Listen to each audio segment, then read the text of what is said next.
Sénat.fr.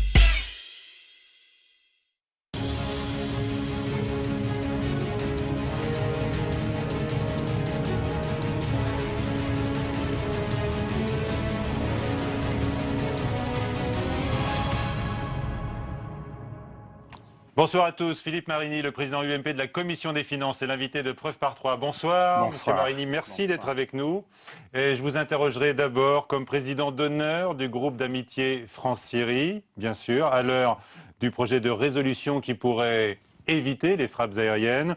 Nous parlerons ensuite du budget, pause fiscale ou pas, comme le dit le gouvernement, et vous répondrez aux questions de Déborah Claude, de l'agence France-Presse, notre partenaire avec Dailymotion. Enfin, Perrine Tarnaud nous rejoindra pour la troisième partie de l'émission et pour parler notamment de l'UMP, dont le candidat pour 2017 sera à coup sûr, vous en êtes persuadé, Nicolas Sarkozy. Et vous le dites alors que vous étiez dans son bureau il y a encore quelques heures. Vous pourrez nous en dire beaucoup plus tout à l'heure, Philippe Marini. D'abord, l'ouverture sur les armes chimiques, ouverture pilotée par la Russie, conforte-t-elle votre conviction que Bachar el-Assad est un bon politique? On peut être odieux et avoir des qualités de manœuvre, hein. Ce n'est pas du tout contradictoire. La formule a choqué. Oui, mais il fallait lire ce qui suivait, pas séparer trois mots dans un texte. Maintenant, je ne dirais pas que dans cette affaire, pardonnez-moi le raccourci, le président Hollande ait été un bon politique. Il doit essayer de trouver une solution pour rétro-pédaler. Il a appris apparemment de façon inattendue que le président Obama avait besoin du vote de ses assemblées. Il n'est pas responsable des hésitations du président américain, reconnaissez-le. Certes, mais quand on est une puissance militaire qui ne peut pas intervenir seule, mais qui néanmoins est une puissance indépendante, se lier, se livrer à un tel point à des décisions étrangères, à des décisions américaines, cela m'a choqué et j'ai réagi dès le départ de cette question des armes chimiques en disant que la position de la France était beaucoup trop suiviste à l'égard des États-Unis. Je persiste et je signe et je pense que depuis des mois et des mois, nous aurions dû nous rapprocher de la diplomatie russe, ce que nous n'avons pas fait et n'avons pas voulu faire. Et là, nous aurions pu apporter notre valeur ajoutée, faire quelque chose. Alors qu'aujourd'hui, nous sommes spectateurs. Enfin, la diplomatie russe, elle était totalement alignée sur la position syrienne, hein, jusqu'à une date tout à fait récente. C'était un peu plus compliqué. C'est pas blanc et noir. C'était un peu plus compliqué. Si l'on avait voulu, on aurait pu apporter notre valeur ajoutée. De la même manière que si l'on avait été sensible aux signes adressés par le nouveau président élu en Iran, je pense qu'on aurait pu trouver aussi de ce côté-là des marges pour une originalité française. La France dit aujourd'hui, et notamment par la voix de Laurent Fabius, le ministre des Affaires étrangères, que ce mouvement sur les armes chimiques est dû aux pressions occidentales, et notamment de la France. Il peut le dire. Il faut bien que le ministre des Affaires étrangères dise quelque chose. Ça n'est pas la réalité. La menace que de frappe nous aurions pesé pu dans cette évolution bien diplomatique. Plus efficace depuis des mois et des mois si nous ne nous étions pas liés à ce point avec l'opposition syrienne. Nous aurions dû rester au-dessus de la mêlée, éviter d'être engagés dans cette guerre civile. Alors, je vais vous reposer la question sur Bachar el-Assad, hein, de par vos relations anciennes avec lui, hein, Philippe Marini. J'ai encore une question sur François Hollande. Il s'est dit très choqué par l'interview très récente de Bachar el-Assad dans le Figaro, dans laquelle, c'est vrai, il promettait de liquider ses opposants. Ça, c'est une formule qui a heurté le chef de l'État. Est-ce qu'elle vous heurte également? Moi, je l'ai été aussi, mais par une autre partie de l'interview, lorsqu'il caricature l'évolution de la diplomatie française en 2008 en l'attribuant à l'influence des États-Unis, alors que je suis bien placé pour savoir que c'est totalement faux. Donc c'est quelqu'un qui n'hésite pas à dire tout à fait le contraire de la vérité. Alors vous avez également choqué en affirmant que le dictateur est doté d'un esprit moderne. Qu'est-ce que vous voulez dire par là Il pratique l'informatique, il a été éduqué à l'occidental, enfin il ne vit pas sous un turban, oui, il massacre son peuple. Mais il dirige un régime qui, depuis l'origine, est un régime dictatorial, policier et particulièrement antipathique. Et en effet, il est le patron effectif de ce régime. D'accord. Mais là, on est passé à une autre étape avec l'effusion de sang. Oui, bien sûr. Bien sûr, bien sûr. Et alors, on a découvert les Syriens des deux parties en sont collectivement responsables. Ayez la gentillesse de lire le très beau texte, mais vraiment le très beau texte, y compris sur le plan littéraire, voire poétique, du journaliste italien qui vient d'être libéré. Je l'ai lu, elle figure. Elle honore ce récit figure dans Le Monde, oui. C'est un récit qui honore votre métier. Et vous y lirez quand il dit « j'ai rencontré l'Empire du Mal », en quelque sorte. Il parle des islamistes. Il parle de la Syrie d'aujourd'hui, de ce pays en guerre civile où des bandes se répandent sur le territoire et où il y a un amalgame entre la politique et les intérêts, l'argent et l'islam. S'il y a quelque chose à sauvegarder en Syrie, quel que soit le caractère négatif, voire détestable jusqu'à un certain point du régime baathiste, c'est l'État. Les Syriens ont besoin d'être protégés par un État. Ils ont besoin d'une justice, ils ont besoin d'une police, ils ont besoin d'une administration, ils ont besoin d'un système fiscal, ils ont besoin d'un État. Ce qui s'est passé en Irak, par exemple. Certes, car en Irak, des milliers de milliards de dollars ont été dépensés. Et où en est le pays? On y meurt encore tous les jours, tous les mois, ce sont des milliers de personnes. Le pays est divisé et le gouvernement de Bagdad est sous l'influence de l'Iran, ce qui n'était pas, me semble-t-il, exactement le but poursuivi à l'origine. Est-ce que le démantèlement proposé de l'arsenal chimique syrien, et je crois qu'il y a plus de 1000 bombes, pourrait être un piège? Je ne suis pas un technicien, mais je pense que l'État syrien est amené à cela. Il faut naturellement saisir cette opportunité et neutraliser cet arsenal sous contrôle international. Il y a des personnes beaucoup plus compétentes que moi sur le plan militaire qui sont capables... Mais là, en termes diplomatiques, par exemple, ça se joue dans les heures qui viennent. Vous êtes favorable à une résolution contraignante pour la Syrie? Tout plutôt que la guerre. Tout plutôt que des frappes qui ajouteraient de la violence à la violence des victimes civiles aux victimes civiles et qui se traduiraient probablement par des métastases supplémentaires dans d'autres pays du Proche-Orient.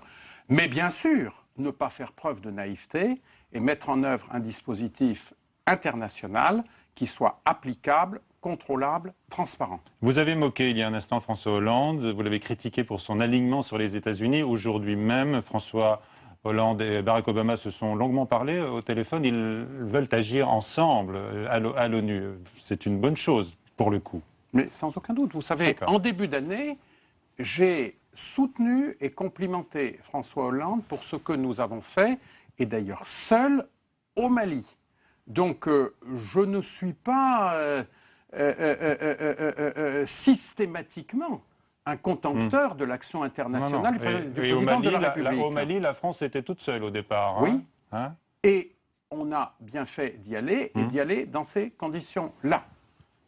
Est-ce que Bachar el-Assad, donc esprit moderne, bon politique, Philippe Marini, est totalement discrédité pour la suite, pour l'avenir, selon vous? 100 000 morts. Il y a une échéance présidentielle, paraît-il, en 2014. Est-ce que des élections sont possibles dans les conditions qui prévalent en Syrie? Ça me paraît un peu difficile à considérer. Je crois qu'il faut respecter l'indépendance de chaque État. Vous savez, je n'ai jamais... Vous nous dites que la Syrie peut encore avoir un avenir avec Bachar el-Assad. La Syrie a besoin d'un État. Je n'ai personnellement jamais été en faveur du devoir d'ingérence. Pardonnez-moi, c'est ma petite différence. De ce point de vue-là, je ne suis ni comme Bernard Kouchner, ni comme Alain Juppé. Alors Alain Juppé, justement, qui dit qu'on ne rien faire serait se rendre complice de crimes contre l'humanité. Vous n'approuvez pas cette phrase? Je pense que l'option punir le méchant, qui nous a été vendue pendant des jours et des jours, n'est pas une option pour une intervention militaire. On intervient militairement pour défendre des intérêts stratégiques en particulier, et non pas pour punir. Vous savez à quoi ça me faisait penser le terme de punir? Non, au vieil empereur François-Joseph qui voulait punir la Serbie au début du mois d'août 1914 pour le meurtre de son héritier. Alors on peut s'interroger... Il aurait mieux fait qu'il ne le fasse pas, car son empire a disparu. Alors on peut s'interroger, multiplier les références historiques. Par exemple, John Kerry, le secrétaire d'État américain, a dénoncé un Munich. Lui, il a fait référence à la lâcheté face à Hitler. Comment est-ce que vous avez reçu cette évocation de Munich, qu'avait d'ailleurs utilisé Harlem Désir avant lui? Je pense que c'est une référence un peu forcée, même si Bachar el-Assad a des côtés plus qu'antipathiques, voire odieux. La Syrie est un pays de 21 millions d'habitants. Ce n'est pas l'Allemagne de 1933 ou de 1939. Ça ne pèse pas le même poids. Bachar el-Assad, vous ne pourriez plus lui serrer la main demain? Si j'étais missionné pour défendre les intérêts de la France auprès de lui, je le ferais. Mais je pense qu'il y a bien des gens odieux sur la planète, voire indéfendables, et qui ont réalisé de nombreuses injustices, et qui sont nos interlocuteurs probablement tous les jours. Probablement tous les jours. Bon, celui-là, il se trouve qu'aujourd'hui, et pour des raisons évidentes, il est sous les projecteurs, mais on est sous les projecteurs un jour, et puis les choses évoluent. Même quand on a 100 000 morts derrière soi? Qui aujourd'hui nous reparle des violences en Égypte? C'est une question qui semble avoir disparu de l'horizon des rédactions. Vous savez que vous pouvez choquer en tenant ce genre de propos, Monsieur Marini. On dit souvent qu'avec le diable, il ne faut déjeuner qu'avec une longue cuillère. Mais si l'on a à défendre, soyons bien clairs, si l'on a à défendre des intérêts collectifs dont on est porteur, si l'on pense pouvoir faire le bien grâce à un contact et en allant dans le sens d'un apaisement, dans le sens de la paix, quel que soit l'interlocuteur, il faut le faire. La Syrie, elle est ce qu'elle est. Le jour où un règlement politique sera en vue, il ne le sera qu'avec les vrais acteurs réellement sur le terrain. On ne peut pas fabriquer avec des émigrés une apparence d'État. On doit parler avec ceux qui sont sur le terrain. Et Bachar el-Assad, quels que soient les reproches presque infini que l'on peut lui faire. Il est là encore pour longtemps à vous écouter. Il est là, il existe. Pour longtemps. Et le devenir, je n'en sais strictement rien, le devenir de la Syrie dépend pour une part de lui. C'est le réalisme qui conduit à le dire. Aujourd'hui, en tout cas, un mot sur Barack Obama et ses volte-face. Comment est-ce que vous jugez la présidence américaine? Je suis allé au mois de mai aux États-Unis, sur des problématiques économiques et financières. J'ai constaté que la situation politique, elle était bloquée, n'est-ce pas? Ceci s'est traduit par ce qu'on a appelé la falaise budgétaire, c'est-à-dire impossibilité d'une entente entre l'exécutif et les deux chambres. Sur la présidence Obama, la façon la présidence Obama, elle se termine mal, parce que quelqu'un qui aurait besoin, pour obtenir un vote parlementaire, de ses ennemis politiques, donc des républicains les plus opposés à ce qu'il représente, et qui n'obtiendrait pas le soutien de ses amis, de ceux qui ont été, comme lui, en faveur du retrait d'Irak et d'Afghanistan, c'est quand même terminé assez mal. Allez, on va parler du budget maintenant, si vous voulez bien, et des efforts du gouvernement pour réduire le déficit. François Hollande réclame une pause fiscale, promesse, fantasme ou réalité. Avant d'en parler avec Déborah Claude de l'agence France Presse, l'explication et l'équation budgétaire, toujours aussi délicate, avec Faustine Saint-Geniès. François Hollande l'a annoncé, le temps est venu de faire une pause fiscale. Ce sera pour le budget 2014. Une proposition précisée par le ministre du Budget la semaine dernière.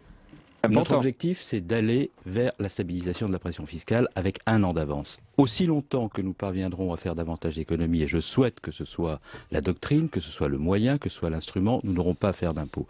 Chaque économie supplémentaire, ce sont des impôts en moins pour les Français. Et moi, je veux être le ministre des économies, pas le ministre des impôts. Au programme pour les entreprises, une baisse de l'impôt sur les sociétés et une réforme en vue pour simplifier la fiscalité. La pause fiscale, une bonne nouvelle pour tous les contribuables, pas si sûre. Les ménages profiteront d'un retour à un barème d'imposition indexé sur l'inflation, mais avec en contrepartie la perte de nombreux avantages pour les familles, comme la baisse du quotient familial, une hausse de la TVA de 19,6 à 20% pour le taux supérieur et une augmentation des cotisations retraite de 0,15% pour tous les salariés. Au total, l'État espère ainsi récupérer 6 milliards d'euros. La pause fiscale, oui, mais pas vraiment pour les ménages. Une mesure qui risque de peser sur la consommation et donc sur les entreprises pour cet économiste. C'est absurde de considérer que si vous augmentez les impôts des ménages, et notamment des classes moyennes, qui sont quand même le support de la consommation, vous ne jouez pas sur les entreprises. Ce n'est pas une pause qu'il nous faut, c'est une réduction de ces prélèvements. Et pour cause, le taux de prélèvements obligatoires pour l'année 2013 s'élève déjà à 46,3% du PIB, un record depuis la création des statistiques. Il devrait encore augmenter en 2014.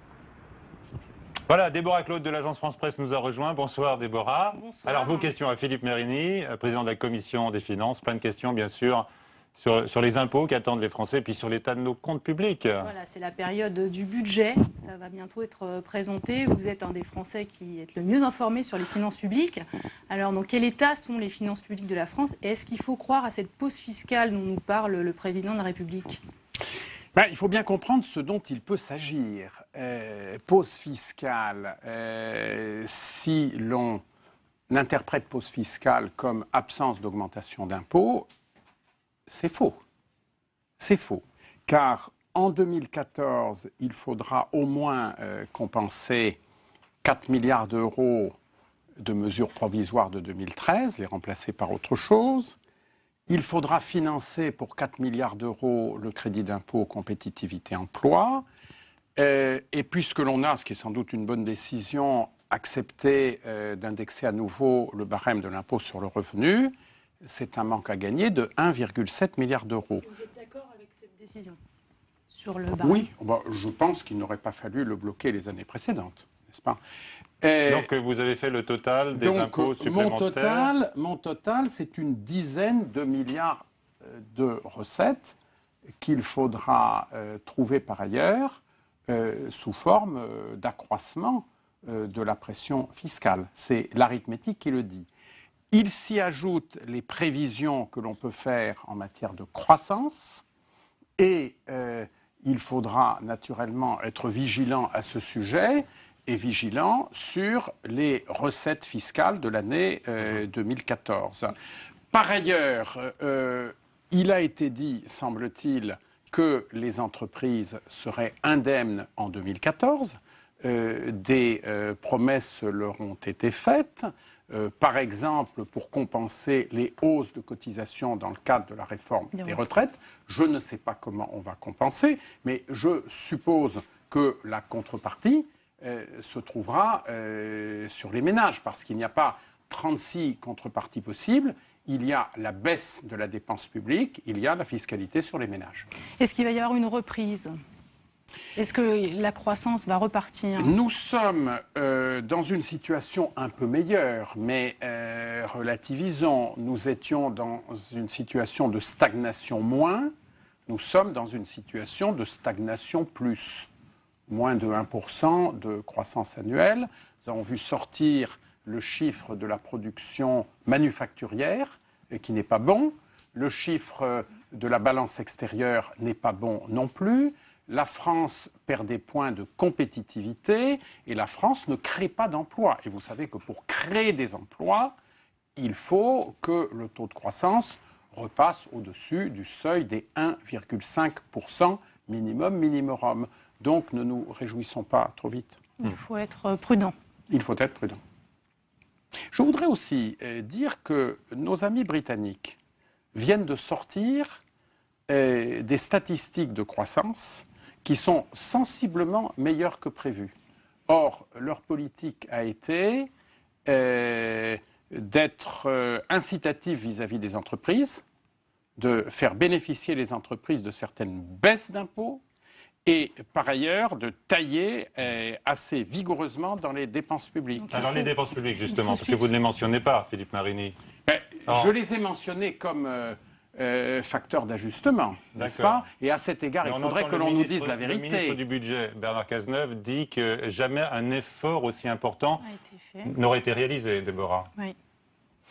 En tout cas, je vois dans les chiffres et dans la programmation des finances publiques que l'an prochain, il nous faudrait une inflexion négative des dépenses publiques, État, sécurité sociale, collectivités locales, de l'ordre de 14 milliards d'euros. 14 milliards d'euros d'économies de dépenses qui, pour moi, ne sont pas à ce jour documentées de manière précise. Sur un autre sujet un peu sensible, et toujours sensible, les niches fiscales.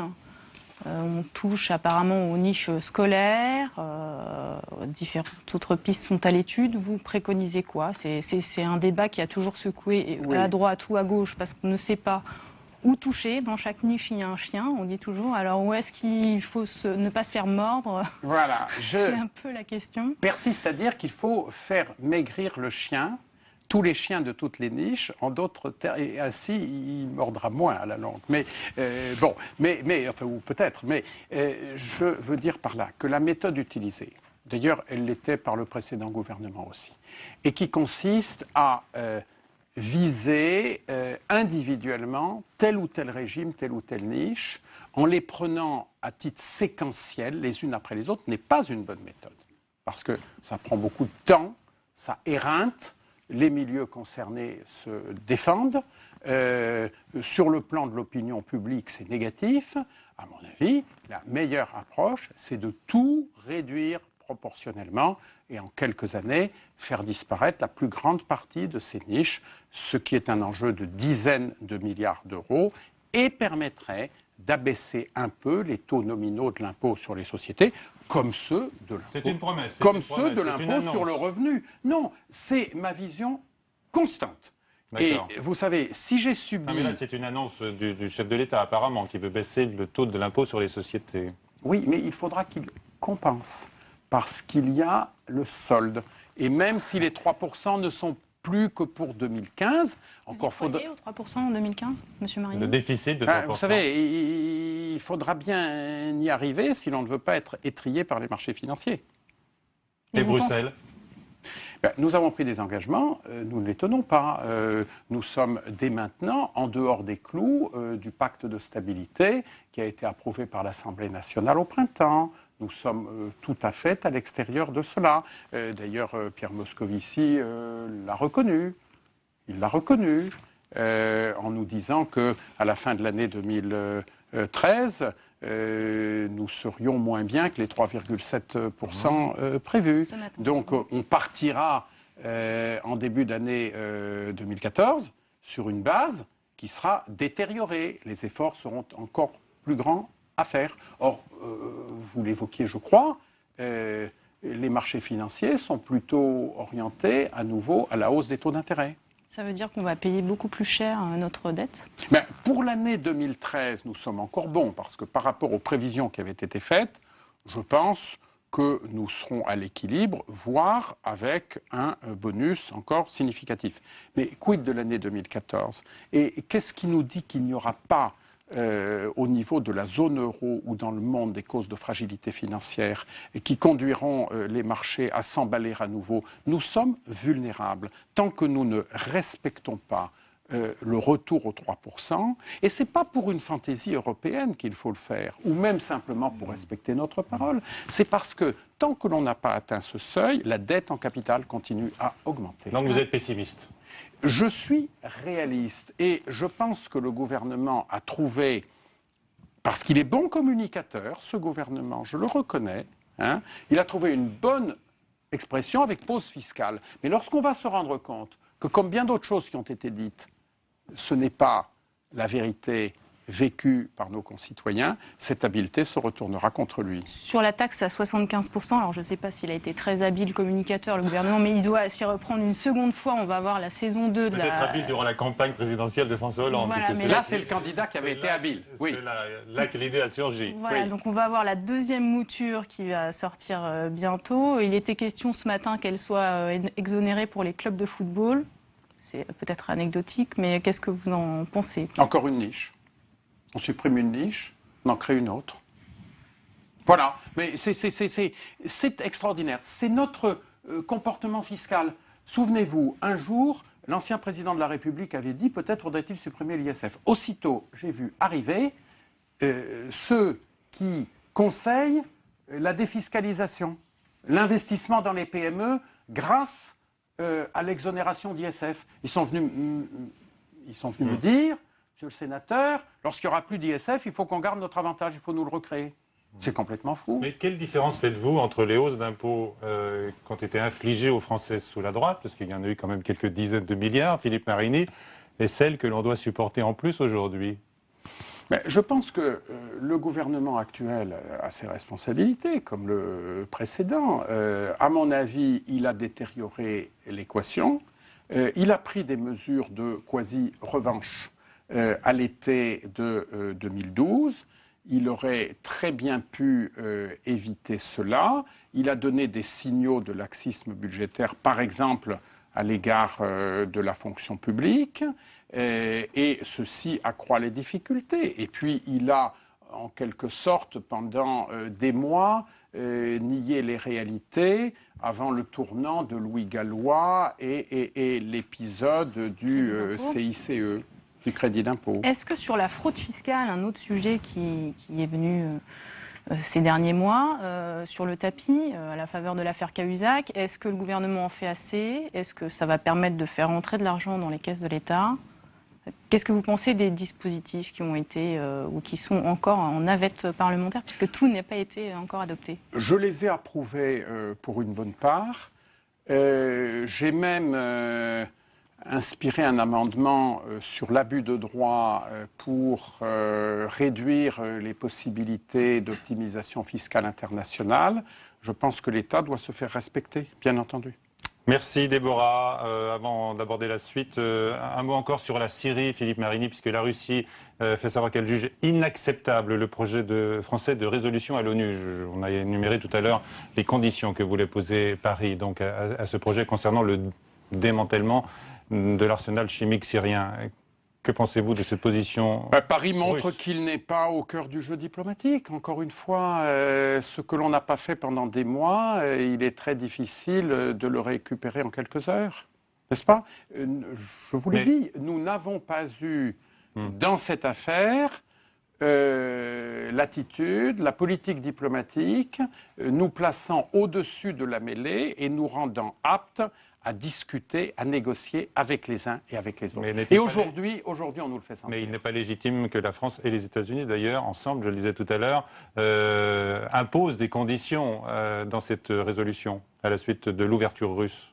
Il appartient à la communauté internationale de définir, sous l'égide de l'ONU et du Conseil de sécurité, les conditions auxquelles les stocks d'armes chimiques syriens devront être astreints. C'est une responsabilité de la communauté internationale. D'accord. Perrine Tarnaud de Public Sénat va donc nous rejoindre maintenant pour aborder plusieurs questions politiques, notamment cette petite phrase de François Fillon qui fait grand bruit. Je ne sais pas chez vous, vous allez nous le dire dans un instant. En tous les cas, il a surpris, il a expliqué que le Parti socialiste pouvait être parfois plus sectaire que le Front National. Sophie Normand. Ou PS ou FN, François Fillon persiste et signe. L'ex-premier ministre veut en finir avec la ligne défendue par Nicolas Sarkozy, ni Front républicain, ni Front national, le fameux Nini. Calcul ou improvisation, son invitation à voter pour le moins sectaire des candidats en cas de duel PS-FN surprend à droite. Maladresse pour le président de l'UDI, Jean-Louis Borloo, bêtise pour le député Benoît Apparu. À l'UMP, il y a aussi ceux que le sujet embarrasse. Et il y a ceux qui, à demi-mot, soutiennent François Fillon. Je pense que c'est ce que pensent, à mon avis, 80% des Français. Cette nouvelle posture est d'autant plus surprenante que l'ex-premier ministre assurait il y a encore peu qu'il appellerait toujours à voter contre le FN. Pour le parti d'extrême droite, cette inflexion est purement stratégique. Bon, la tactique, elle est assez claire, la tactique politicienne, c'est-à-dire que son cœur est au PS, mais il y a sur le terrain une pression parce que les gens veulent et que le Front National ait des élus, parce que nous pesons de plus en plus, parce que nous sommes en passe de devenir la première force de France dans beaucoup de régions. Alors il est obligé d'adapter un petit peu sa tactique et son discours. Le PS s'est lui aussi saisi du sujet. Pour le parti de la majorité, l'ex-premier ministre perd la boussole républicaine et lève une digue supplémentaire. Il se laisse lui aussi aller à cette montée du Front National en abandonnant les principes qu'il qualifiait lui-même être le socle républicain, et il disait que le Front National n'en faisait pas partie. Une banalisation du FN qui ouvre la voie d'un discours nouveau destiné à reconquérir une partie de l'électorat de droite. Voilà, Perrine Tarnaud est avec nous. Bonsoir Perrine. Bonsoir Michel. Vos questions d'abord sur ce thème récurrent du Front National et des rapports avec l'UMP. Est-ce que selon vous, Philippe Marini, la langue de François Fillon a fourché dimanche dernier? Sa déclaration m'a surpris.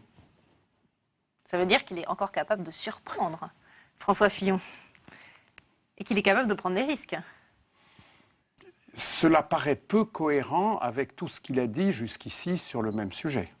Vous en pensez quoi, vous, personnellement? Moi, vous connaissez ma position. Je l'ai livrée à de nombreuses occasions, y compris ici même. Donc, je renvoie dos à dos. Et je ne connais pas, d'ailleurs, l'agence de rating permettant d'évaluer le degré de sectarisme relatif des uns et des autres. Est-ce que vous pensez, comme une majorité de votre groupe UMP ici au Sénat, dont votre président, Jean-Claude Gaudin, que François Fillon doit éclaircir sa position parce qu'elle va à l'encontre de la position officielle de l'UMP, qui est le ni FN, ni PS? Je pense qu'il faut en rester à notre position, oui, bien entendu. C'est encore satisfaisant le ni? Ça tient toujours la route comme position? Écoutez, c'est notre position et il faut l'assumer comme telle. Cette question n'est pas dépassée. Est-ce que les dernières élections n'ont pas montré que finalement les électeurs ne tenaient pas compte des consignes de vote? Les électeurs sont libres de leur vote. Vous dites que vous n'avez pas l'agence de notation pour juger si le Front National est sectaire ou pas. Mais il y a tel candidat. Son programme parle pour lui, dit-on, y compris dans votre camp, la préférence nationale, d'autres prises de position.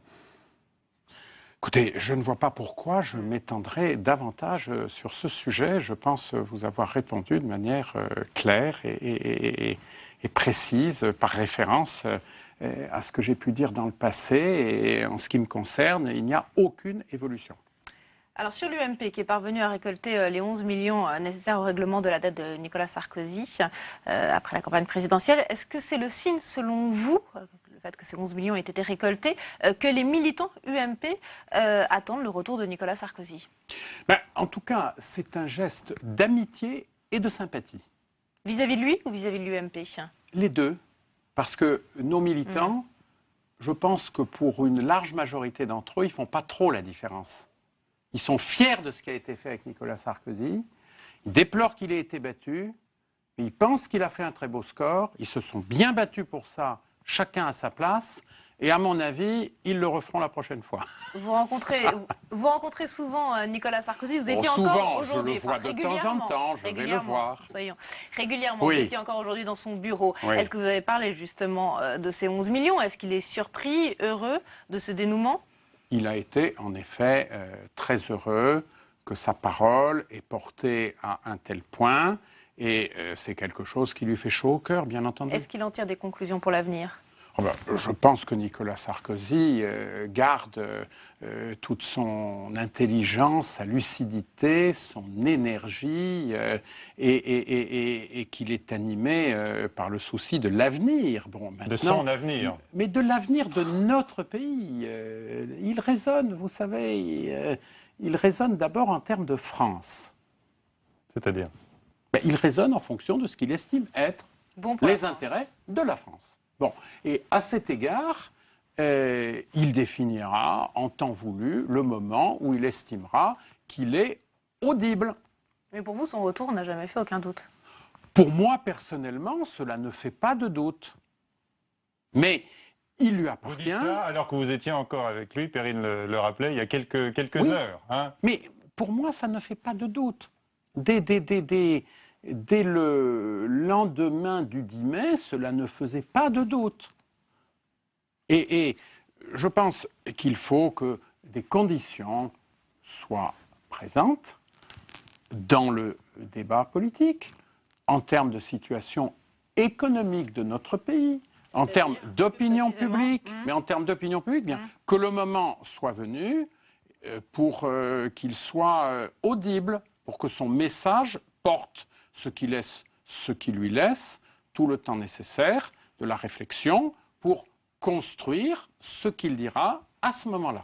Est-ce que c'est le moment opportun pour l'UMP de lancer l'inventaire du quinquennat de Nicolas Sarkozy? Il va y avoir une convention de l'UMP au mois d'octobre. Oui, ça, à mon avis, ce sera une opération assez rapide. D'ailleurs, vous savez qui on va interroger à ce sujet? Les ministres qui étaient au gouvernement. Donc, on leur demandera d'évaluer leur propre action. Les mieux placés leur pour faire propre action, l'inventaire. n'est-ce pas, Oui. hein, puisque, d'ailleurs, parmi ceux qui ont mis ce thème sur le tapis, il y en a d'assez nombreux qui étaient très heureux d'être au gouvernement, qui ont fait des pieds et des mains pour y être et pour y rester. Bon, donc on va leur demander comment ils évaluent leur propre action, dont ils sont comptables, tout aussi bien que le président qu'ils ont servi. Qu'est-ce que Nicolas Sarkozy vous dit de la perspective de la primaire à l'UMP, car elle est quand même programmée Nous pour la n'avons pas présidentielle. parlé techniquement de cette primaire, le point n'a pas été évoqué. C'est un point politique fondamental. N'a pas été évoqué. Non. Moi, mon feeling personnel, c'est que le jour où Nicolas Sarkozy sera revenu dans le jeu, eh bien, la primaire va s'évanouir. Mais elle est programmée, je vous l'ai dit. Oui, elle est programmée. Des candidats se préparent, Et les militants la veulent. Et Fillon, par exemple, est déterminé. Oui, bien sûr. Y compris à mais affronter Nicolas Sarkozy lors de cette primaire. Il a déjà été déterminé. Il a déjà été déterminé à beaucoup de choses qui ne se sont pas faites. Hein, bon, écoutez, alors, nous verrons bien. Vous me demandez mon sentiment. s'évanouir. Je vous ai donné mon sentiment. Je pense qu'elle va s'évanouir, se diluer. Elle va faire je le chic. pense. C'est mon sentiment. Chic. Pourquoi pas? Voilà, c'est une référence chiracienne. Vous avez donné combien, vous, personnellement, au Sarkoton? Écoutez, j'ai donné comme les parlementaires ont donné. J'ai pas à vous livrer le certains montant. le disent. Hein. J'ai pas à vous livrer le montant. Non, moi, Certains je suis pas favorable à ce déballage permanent. Non. Est-ce que vous estimez que l'UMP est en ordre de marche pour les élections municipales de mars prochain? Alors, les élections municipales, c'est un exercice particulier. Il faut adhérer au terrain. Donc, c'est pas le centre qui crée les conditions du succès. C'est les équipes sur le terrain. Du coup, est-ce que l'UMP est en ordre de marche? Est-ce que les choses sont organisées sur le terrain? L'UMP, vous savez, est en ordre de marche. Quand on voit qu'on fait élire un député dans la circonscription de Villeneuve-sur-Lot, où les conditions sont quand même pas extraordinaires pour notre tendance politique... quand même, oui, les circonstances étaient très particulières, reconnaissez-le. Ah oui, mais enfin bon... Je veux dire que le siège de Villeneuve-sur-Lot, historiquement, il a été assez rarement, mais pas longtemps, détenu par la droite. Donc, mais l'affaire Cahuzac avait tout il y balayé. avait quand même un gros parfum de scandale. Hein, ah oui, qui vous a profité. Bien sûr. Ben oui, mais quand on est là, quand on a des gens qui travaillent, comme c'est le cas de mon collègue maintenant, député maire de Fumel, eh bien, on ramasse le profit de ce travail ingrat pendant des années et des années. Donc vous êtes confiant pour les municipales, ce qui pourrait servir les élections sénatoriales derrière de 2014 ? Attendez. Les municipales se font dans chaque commune. C'est pas automatique. C'est une question de crédibilité. Il faut unir, il faut rassembler sur un programme pour une commune. Donc c'est un exercice qui est politique, mais qui n'est pas que politique. C'est un exercice de crédibilité. Alors en effet, les élections sénatoriales dépendent pour une large part du nombre de délégués qu'on peut aligner ensuite à l'élection sénatoriale. Il y a un débat Gérard Larcher, Jean-Pierre Bel en ce moment autour de la place du Sénat dans nos institutions. Gérard Larcher parle du déclin du Sénat, qui serait trop peu considéré par l'actuel pouvoir. Est-ce que, à votre avis également, le Sénat ne sert plus à rien ? Non, le Sénat est aujourd'hui sur tout le champ économique, social et financier une chambre d'opposition. C'est une chambre qui ne vote plus les textes du gouvernement. Une chambre qui est pourtant à gauche, même si la majorité est courte. à gauche, mais le gouvernement ne peut plus faire voter ses textes. Et par exemple, lorsqu'il est question d'un débat d'orientation budgétaire, le gouvernement s'abstient de demander un vote, puisqu'il le perdrait. Bon, le Sénat joue son rôle, il polarise, il exprime les mécontentements de la société française, tant à droite que, c'est vrai, à l'extrême gauche. Mais est-ce que cette absence de majorité à gauche peut être due au fait, au président du Sénat, Jean-Pierre Bel, qui ne tiendrait pas assez à la maison? C'est ce qu'a voulu souligner peut-être. Le président du Sénat, il n'est pas là pour tenir la maison. Le président du Sénat, le président d'une assemblée, il incarne cette assemblée dans toute sa diversité. Il est, comme on dit, un primus inter pares. Il est entre ses pairs, entre ses égaux. C'est le rôle du président du Sénat. Moi, je n'ai pas à me plaindre de Jean-Pierre Bel, qui est d'une grande courtoisie et qui fait le job. Qui lui est déjà peut-être non, mais en je pense que la présidence en Gérard 2014. Larcher a raison de dire que le Sénat est amoindri par tout ce qui est fait à l'encontre de la ruralité et risque d'être amoindri par le non-cumul des mandats et par le changement de sa loi électorale. Ça nous complique beaucoup les choses. Justement, vous parlez du cumul des mandats. L'Express a publié aujourd'hui le palmarès des cumulaires de la République. Alors vous arrivez en 15e position. C'est pas mal. Sur 1573 élus français. C'est un bon rating. Alors d'après les calculs de l'Express, votre indice de cumul équivaut à 4 plein temps. Donc je voulais vous remercier aujourd'hui d'avoir trouvé du temps pour venir sur notre plateau. Et j'aimerais savoir sur quelle fonction vous avez mordu pour venir sur Public Sénat ce soir. Non mais je considère que sur un territoire, il faut qu'il y ait une unité de responsabilité. Mais ceci ne peut se faire qu'en équipe. Je délègue beaucoup.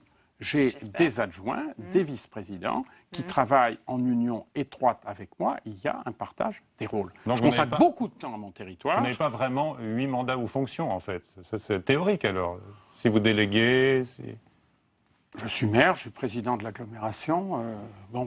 Je suis président d'un gros syndicat mixte de déchets ménagers. Je suis président de la Maison de l'Emploi et de la Formation, du Bureau intercommunal de l'Emploi, de la mission locale, de toutes les structures que j'ai créées. Certains de vos titres en route, vous les connaissez tous bien par cœur. Non, mais là, je ne suis pas arrivé au bout parce que je pense que... Votre 15e position dans le classement de l'Express. C'est quand même très brillant à partir d'une ville, somme toute, modeste. Justement, le projet de loi du gouvernement s'il est voté, bien sûr, par le Parlement, limitera le cumul entre un mandat de parlementaire et une fonction exécutive, mais pas entre un mandat de parlementaire et une fonction non exécutive. Du coup, ça ne va pas régler vraiment le problème du cumul en France. À mon avis, cette loi est une très mauvaise idée. Elle va appauvrir la vocation politique, elle va appauvrir la représentation des territoires. Elle est contraire aux intérêts de notre pays. C'est une loi démagogique. Elle va enrichir le personnel politique au sens où il va se démultiplier, bien sûr. Elle va créer des rivalités, elle va créer des isanies. Vous savez, quand vous êtes maire d'une ville-centre et pas président de l'intercommunalité, vous avez davantage de tensions à gérer. Pendant qu'on gère des tensions, est-ce qu'on fait du travail positif? Est-ce qu'on travaille pour ses concitoyens? On traite des affaires de boutique, des questions de personnes. C'est pas très intéressant, franchement. Quel mandat est-ce que vous allez abandonner, vous? Si j'ai bien compris, d'abord, je vais participer à l'examen de ce texte, qu'au Sénat, je pense, nous allons amender significativement. Donc, si il est suffisamment amendé par une majorité du Sénat, je voterai le texte. Ensuite, l'Assemblée nationale verra si elle revient à sa version. Si j'ai bien compris, la date limite, c'est 2017. 2017, c'est pas encore demain matin. On verra d'ici là. On verra d'ici là. Merci Philippe Marigny d'avoir été avec nous ce soir, malgré votre emploi du temps. Donc, débordé et surchargé. Merci Perrine. Merci Michel. La semaine prochaine, Marine Le Pen sera l'invitée de Preuve par 3. Bonsoir à tous.